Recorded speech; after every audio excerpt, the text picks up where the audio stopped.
함께 사도신경으로 신앙 고백드립니다. 전능하사 천지를 만드신 하나님 아버지를 내가 믿사오며 그 외아들 우리 주 예수 그리스도를 믿사오니 이는 성령으로 잉태하사 동정녀 마리아에게 나시고 본디오 빌라도에게 고난을 받으사 십자가에 못 박혀 죽으시고 장사한 지 사흘 만에 죽은 자 가운데서 다시 살아나시며 하늘에 오르사 전능하신 하나님 우편에 앉아 계시다가 저리로서 산 자와 죽은 자를 심판하러 오시리라. 성령을 믿사오며 거룩한 공회와 성도가 서로 교통하는 것과 죄를 사하여 주시는 것과 몸이 다시 사는 것과 영원히 사는 것을 믿사옵나이다. 아멘. 좋으신 하나님, 무익한 종들을 오늘 이 시간도 은혜를 베풀어 주셔서 기다려 주시고 또 기대해 주시고 또 우리에게 귀한 기회와 시간 허락해 주심을 감사합니다. 오늘 하루도 하나님의 뜻을 이루며 하나님의 영광 나타날 수 있는 귀한 날 될 수 있도록 하나님의 영으로 충만하게 채워 주옵소서. 우리를 통해서 많은 사람들이 하나님의 사랑, 하나님의 기쁨, 또 화평을 이룰 수 있도록 하나님 역사해 주시고 많은 사람들이 기쁨을 얻는 귀한 날 되게 하옵소서. 우리 구주 예수님의 이름으로 기도합니다. 아멘. 하나님 말씀 봅니다. 하나님 말씀은 누가복음 13장 1절로 21절까지 보시겠습니다. 누가복음 13장 1절에서 21절까지 한 절씩 교독으로 읽겠습니다. 그때 마침 두어 사람이 와서 빌라도가 어떤 갈릴리 사람들의 피를 그들의 제물에 섞은 일로 예수께 아뢰니 대답하여 이르시되 너희는 이 갈릴리 사람들이 이같이 해 받음으로 다른 모든 갈릴리 사람보다 죄가 더 있는 줄 아느냐. 너에게 이르노니 아니라 너희도 만일 회개하지 아니하면 다 이와 같이 망하리라. 또 실로암에서 망대가 무너져 튀어 죽은 18사람이 예루살렘에 거한 다른 모든 사람보다 죄가 더 있는 줄 아느냐. 너에게 이르노니 아니라 너희도 만일 회개하지 아니하면 다 이와 같이 망하리라. 이에 비유로 말씀하시되 한 사람이 포도원에 무화과 나무를 심은 것이 있더니 와서 그 열매를 구하였으나 얻지 못한지라. 포도원 주인에게 이르되 내가 3년을 와서 이 무화과 나무에서 열매를 고하되 얻지 못하니 찍어 버리라. 어찌 땅만 버리게 하겠느냐. 대답하여 이르되 주인이여 금년에도 그대로 두소서. 내가 두릅하고 거름을 줄이리. 이후에 만일 열매가 열면 좋거니와 그렇지 않으면 찍어 버리소서 하였다 하시니라. 예수께서 안식일에 한 회당에서 가르치실 때에 18해 동안이나 귀신 들려 앓으며 꼬부라져 조금도 펴지 못하는 한 여자가 있더라. 예수께서 보시고 불러 이르시되 여자여 내가 내 병에서 놓였다 하시고 안수하시니 여자가 곧 펴고 하나님께 영광을 돌리는지라. 회당장이 예수께서 안식일에 병 고치시는 것을 분내어 무리에게 이르되 일할 날이 여세가 있으니 그 동안에 와서 고침을 받을 것이요 안식일에는 하지 말 것이니라 하거늘. 주께서 대답하여 이르시되 외식하는 자들아 너희가 각각 안식일에 자기의 소나 나귀를 외양간에서 풀어내어 이끌고 가서 물을 먹이지 아니하느냐. 그러면 18해 동안 사탄에게 매임받은 이 아브라함의 딸을 안식일에 이 매임에서 푸는 것이 합당하지 아니하냐. 예수께서 이 말씀을 하시며 모든 반대하는 자들은 부끄러워하고 온 무리는 그가 하시는 모든 영광스러운 일을 기뻐하니라. 그러므로 예수께서 이르시되 하나님의 나라가 무엇과 같을까. 내가 무엇으로 비교할까. 마치 사람이 자기 채소밭에 갖다 심은 겨자씨 하나를 같으니 자라 나무가 되어 공중의 새들이 그 가지에 깃들였느니라. 또 이르시되 내가 하나님의 나라를 무엇으로 비교할까. 마치 여자가 서로 가루 소말 속에 갖다 넣어 전부 부풀게 한 누룩과 같으니라 하셨더라. 아멘. 오늘 읽은 말씀 가운데에는 많은 이야기들이 기록되어져 있습니다. 네 가지의 이야기가 있는데 오늘 이 네 가지 이야기를 한번 좀 조금씩 연결해서 한번 생각해 보겠습니다. 먼저 생각해야 될 것은 포도원에 무화과 나무를 심고 3년을 기다렸던 주인이 과온지기에게 그 무화과 나무를 찍어 버리라고 명령을 합니다. 그런데 한번 생각해 볼 것은 왜 주인은 포도나무 밭에다가 포도나무를 심지 않고 무화과 나무를 심었을까요? 그냥 밭에다가 무화과 나무를 심었다 그러지 않고 포도원에다 무화과 나무를 심었다라고 하는 거거든요. 주인은 어떤 목적을 가지고 작물을 심지요. 대부분의 주인의 그 목적은 수익을 기대할 것입니다. 나한테 어떤 나무가 많은 이익을 줄 거냐, 그걸 생각하고 이제 심는데, 만약에 이익을 목적으로 심는다라고 하면 대표적으로 감람나무와 포도나무를 들 수 있을 것입니다. 감람나무는 감람유를 채취해서 성전의 내부를 밝히는 등불로도 사용할 수 있을 뿐만 아니라 왕을 임명하게 될 때 머리에 기름을 붓고, 더 나아가서는 이제 정결 예식 가운데 있어서 머리에 기름을 부어서 정결하게 하는, 많은 사람들이 사용하기 때문에 수익을 줄 것입니다. 뿐만 아니라 포도나무는 포도 열매를 취해서 포도주로 만들 수도 있고 음료로 사용할 수 있기 때문에 많은 사람들에게 필요한 나무이기도 합니다. 성만찬에도 사용할 수 있을 거고요. 근데 무화과 나무는 과수원이 아니어도 길거리에서 가로수로 얼마나 자주 많이 볼 수 있는 그런 나무입니다. 길거리에 무화과 나무가 심겨져 있어요.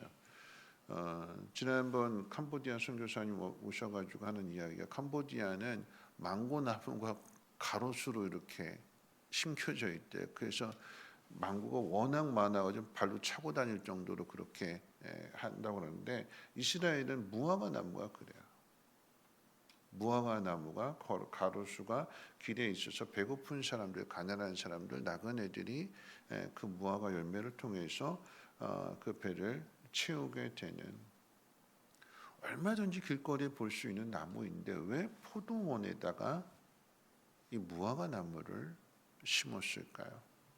그럼 그 이야기는, 이 주인은 어떤 의미에서 본다면 수익을 기대하는 것이 아니라 어떤 목적이 있다라고 하는 거고, 또 다른 의미에서 생각해 본다면 감람나무나 포도나무처럼 이 무화과 나무를, 아주 평범하고 일상적인 그런 나무를 똑같은 가치로 대하고 있다라고 하는 의미가 될 것입니다. 그런 의미에서 한번 생각해 본다면, 여러분, 우리는 하나님 앞에서 다 무화과 나무 같은 모습입니다. 특별하지 않은 평범한 나무입니다. 그런데 하나님은 특별한 사랑을 쏟으셨습니다. 포도나무를 뽑고 거기에 무화과 나무를 심어 놓으셨어요. 길에서 자라는, 그냥 내버려두는 그런 나무가 아니라 밭에 심겨져서 관리를 받고 돌봄을 받는 그런 나무가 되게 하셨습니다. 그럼 열매를 맺어야 되는데 열매를 맺지 못했다라고 하는 거죠. 열매를 맺지 못했다라고 하는 의미는 주인의 기대를 저버린 것이고, 뿐만 아니라 이 포도원 지기의 땀과 수고를 저버렸습니다. 다른 의미로 생각해 본다면, 다른 나무가 심겨졌으면 거기에 많은 열매를 맺었을 것인데 열매를 맺지 못했다라고 하는 것은 그 자리만 차지하고 있는 것이고 주인과 과원지기의 시간을 뺏고 있다라고 하는 거죠. 앞에 나오는 실로암 방대가 무너진 비유의 교훈과 같이 충분한 시간과 기회가 주어졌음에도 합당한 열매를 맺지 못한다라고 하면 심판을 받아 마땅할 것입니다. 그런데 과원지기 부탁을 통해서 다시 1년의 시간이 더 주어지게 됩니다. 그곳에 이제 과원지기도 한번 생각해 볼 필요가 있는 거죠. 찍어버리라고 하는 이 주인의 진노에 대해서 과원지기가 중보를 합니다. 주인이여, 금년에도 그대로 두소서. 내가 땅을 더 깊이 파고 거름을 더 주겠습니다. 주인의 진노를 이 과원지기가 다 감당하고 있는 거예요. 막아주는 거죠. 내가 책임지겠습니다. 내가 더 수고하겠습니다. 내가 더 땀을 흘리겠습니다. 잘못은 나무가 했는데 그 잘못한 나무를 과원지기가 감싸주는 거예요. 기회를 달라고 부탁합니다. 이 모습이 누구의 모습이냐면 예수님의 모습인 거죠. 우리가 이렇게 살아 숨쉴 수 있는 이유, 또 내일을 살아갈 수 있는 이유가 있다면 예수님께서 우리가 받아야 될 그 모든 하나님의 진노를 다 받으셨을 뿐만 아니라 지금도 하나님의 나라에서 우리를 위해서 기도하고 계십니다. 왜 기도하실까요? 열매를 맺으라고요. 열매를 맺으라고요. 그 열매를 맺는 그 일을 통해서 주인이 얼마나 우리를 기대하고 있는지, 그리고 우리를 위해서 얼마나 많은 사랑을 쏟아붓는지를 깨달으라고요. 하나님으로 이야기한다면 하나님께서 오늘도 인내하고 계시는 거죠. 나를 참고 기다려 주십니다. 오늘의 내가 있는 것은 하나님의 인내와 기다림 때문입니다.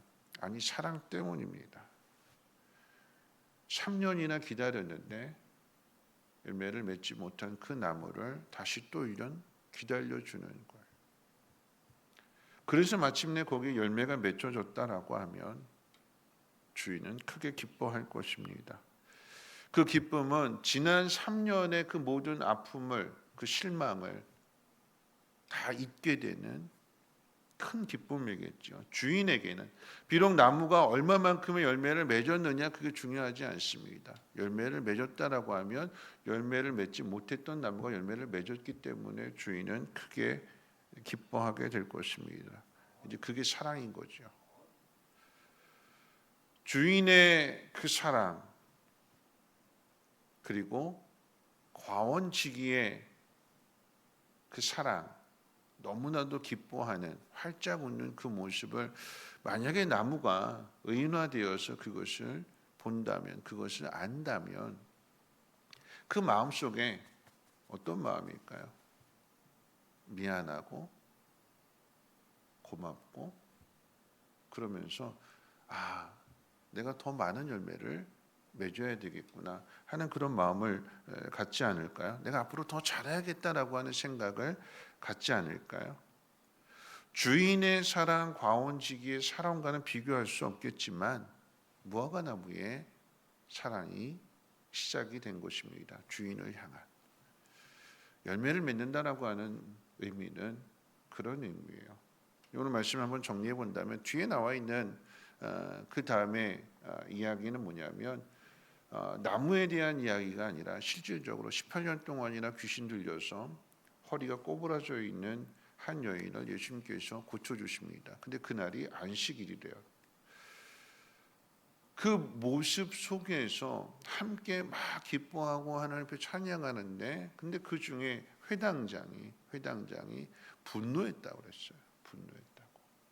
6일 동안 뭐 하고 왜 안식일에 이런 일을 하느냐라고 하면서 기뻐하는 것이 아니라 오히려 막 책망하게 되는, 화를 내게 되는. 예수님 뭐라고 말씀하셨냐면 거기에서 외식이라고 한 단어를 쓰셨습니다. 외식하는 자야.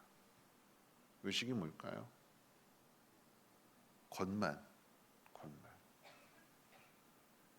어떤 의미에서 본다라고 하면, 여러분 여긴 지금 이 두 사람, 꼬부라져 있는 18년 동안 꼬부라져 있는 여인과 그 다음에 거기 회당장이 등장하게 될 때에 이 회당장은 많은 시간이 주어졌는데 회개하지 않는 거죠.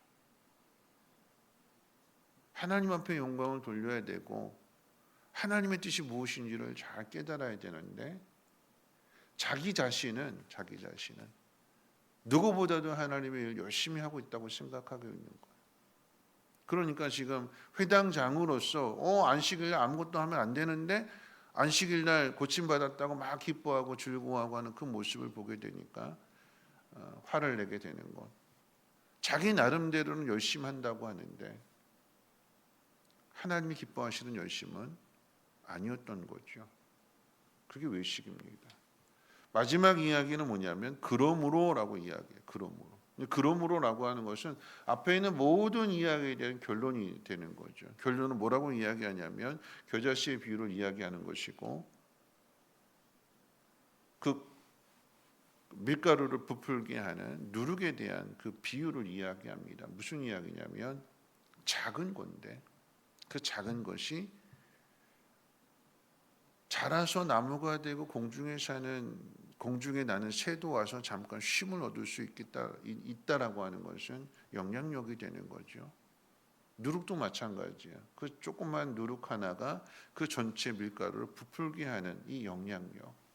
작은 것이라 할지라도 아무리 평범하고 아무리 보잘것없는 것이라고 할지라도 분명한 목적을 가지고 겨자씨도 마찬가지인 것이고 누룩도 마찬가지인 것이고 기대를 가지고 뭔가 그 자리에 심었다면 큰 게 아닐지라도 지극히 작은 거라 할지라도 그곳에 선한 영향력이 나타나게 되는 것이고 하나님의 기쁨, 하나님의 영광이 나타날 수 있다라고 하는 것입니다. 오늘 우리들의 삶이 오늘 이 이야기를 통해서 하나님이 우리를 심어 놓으셨어요. 이곳에 성령 교회 안에 지금 이 시기에 그러면 하나님의 기대하심이 있는 거죠. 나를 향한 내가 혼자 모든 걸 다 할 수 있는 것이 아니라 기대를 충족시키지 못하고 실망을 시켜드리게 될 때에 그런 우리를 향해서 주님이 중보기도 하시는 거예요. 내가 책임지겠습니다. 한 번만 더 기회를 주십시오. 내가 잘나고 내가 똑똑하고 내가 특별해서가 아니라 나는 찍혀야 마땅할 나무인데 그런데 또 하나님이 기다려 주시는구나. 또 한 번의 기회를 더 주시는구나. 이 시간, 이 기회를 놓치지 말고 작은 열매를 통해서 주인의 기쁨이 되고 많은 사람들에게도 기쁨이 될 수 있는 그런 삶을 살아가야 될 것입니다. 특별히 성령의 열매에 대해서 우리가 매주일 살펴보고 있는 그런 모습 속에서 내 안에 있는 육체의 본성을 따르지 않고 하나님께서 깨우쳐 주시고 가르쳐 주시는 그대로 행함으로써 하나님 기뻐하시는 성령의 열매를 맺어갈 수 있는 저와 여러분들 되시기를 주님의 이름으로 부탁을 드립니다. 우리 찬송하고 기도하실 텐데요. 당신이 지쳐서 함께 찬송하고 기도합니다.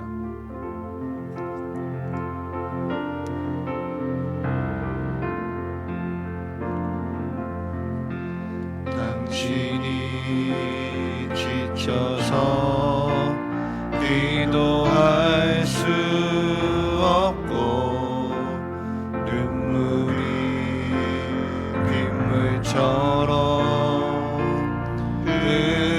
흘러내릴 때 주님은 아시네 당신의 약함을 사랑으로 돌봐주시네.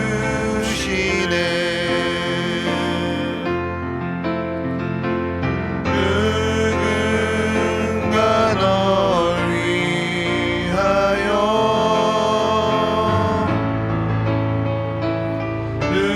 누군가 기도하네.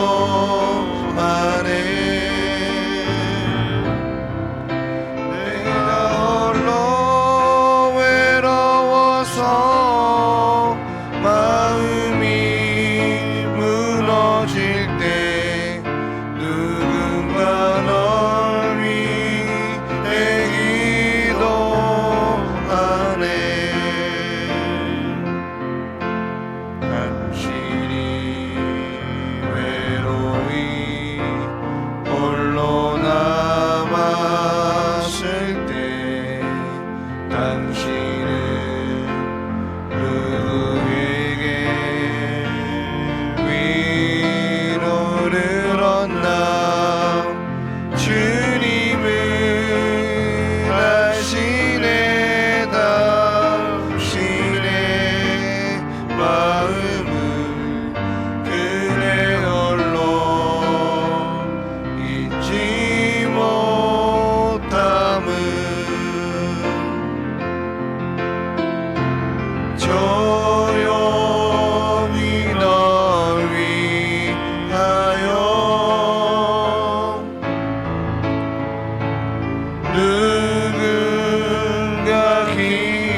걱정하실 텐데요. 3년이나 기다려 주셨습니다. 평범한 무화과 나무인데 주인은 포도원 그 밭에다, 과수원에다 그 무화과 나무를 심고 돌봄과 관리를 받게 해주셨다면 열매를 맺어야 되는데 열매를 맺지 못했다라고 하는 이야기는 주인의 기대를 저버렸다는 것이고 주인을 실망시켰다는 것이며 자리만 차지하고 있다라고 하는 거죠. 그게 무엇이냐라고 한다면 외식이라고 합니다. 외식. 우리 자신의 모습을 돌아보면서 하나님, 외식하는 신앙생활이 아니라 열매 맺는 신앙생활이 되게 하여 주시고 내가 있는 그 자리에서 겨자씨처럼 또 누룩처럼 선한 영향력을 나타내게 하옵소서. 때로는 내가 무디어서 깨닫지 못하고 열매를 맺지 못했을지라도 그런 나를 위해서 주님이 지금도 기도하고 계시고 열매를 맺으라고 기다려 주십니다. 더 많은 땀과 수고를 우리를 위해서 흘리십니다. 그것을 잘 기억하고 우리도 열매를 맺을 뿐만 아니라 누군가에게 그런 중보자가 될 수 있도록 내가 책임지겠습니다. 내가 더 열심히 하겠습니다. 한 번만 더 기회를 주십시오. 우리 자녀들을 향해서 믿지 않는 사람들을 향해서 내가 그런 중보자로서의 역할을 잘 감당할 수 있도록 하나님의 영으로 충만하게 채워주옵소서. 오늘 이 하루도 육체의 본성을 따르지 않게 하시고 하나님께서 깨닫게 해주시고 가르쳐 주시는 대로 순종할 수 있는 귀한 날, 그러므로 성령의 열매를, 성령의 기쁨을 거두게 하옵소서. 함께 통성으로 하나님 앞에 기도합니다. 사랑 많으신 하나님 감사합니다. 오늘 하나님 말씀을 듣습니다. 하나님, 우리가 열매 맺지 못하는 무화과 나무 같고 외식하는 회당장도 같음을 하나님 깨닫게 하여 주셔서 회개하게 하시고 회개에 합당한 열매를 맺게 하옵소서. 지극히 작은 씨앗 하나가 공중에 나는 새에게 휴식을 주고 안식을 주는 것처럼 하나님, 내가 이곳에 있음으로 인하여서 하나님 많은 사람들에게 기쁨이 되게